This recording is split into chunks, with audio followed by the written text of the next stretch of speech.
un mensaje está que nuestra unión, nuestra un cuerpo, nuestra busca solución junto. En dat hebben we nu ook gedaan. We hebben met elkaar gesproken. En we hebben ook met elkaar een oplossing gevonden om in ieder geval nu iets met elkaar te doen. Kijk, het probleem nog steeds, dat gewoon structureel. We moeten een structurele oplossing vinden, omdat de capaciteit is te kort. En die capaciteit moet gewoon worden aangevuld. Maar in de tussentijd, meanwhile, hebben we met elkaar bepaald van we gaan nu dit doen, zodat we in ieder geval het ergste kunnen verhelpen met elkaar. Pero dit is een bom reunião junto. Quem está para ter reunião aqui?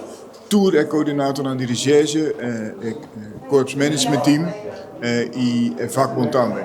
Vertegenwoordigt je vakbond. Dus eigenlijk een brede afspiegeling, juist omdat Miquel Kunos Papia, dat we met elkaar in verbinding blijven, dat we met elkaar gezamenlijk naar een oplossing zoeken. En dat hebben we nu gedaan.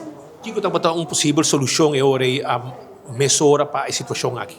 Wel, kijk, omdat we zien een capaciteitstekort, dus met prioriteit. We moeten gewoon prioriteren.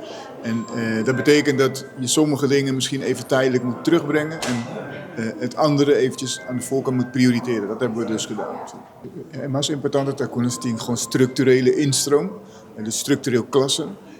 Pero dan ook gewoon andere mogelijkheden om misschien te kijken naar zij-instroom op bepaalde plekken, zodat we sneller, meer capaciteit binnen het korps kunnen krijgen. Pero het klinkt een beetje vervelend, pero nos no por toveren, weet je. We kunnen niet toveren. We moeten echt binnen de lijnen kijken wat mogelijk is. En vooral met elkaar blijven praten en gezamenlijk zoeken naar een solutie. Ja, wat zien in comunidade quando anda num queijo e tarda para solucionar het probleem não. Com isso aqui tá. Wel, ik denk dat het gaat beter, pero zie, nee, ik denk niet dat wij zijn er altijd. Mi po garantizar que nos está o nos meste está. We zijn er om de veiligheid te versterken en ook aanwezig te zijn waar we moeten. Pero ik denk vooral dat ook intern in onze organisatie met collega's aan het echt hopi duro. Met deze onderbezetting nog steeds deze prestaties leveren. Ja, dat laat zien dat we het kunnen en dat laat zien dat we hard werken. Maar ook dat er iets moet veranderen nu. Zoveel als mogelijk is, zoveel we met elkaar moeten praten. Dus voor evalueren, we hebben eerst nu afspraken gemaakt.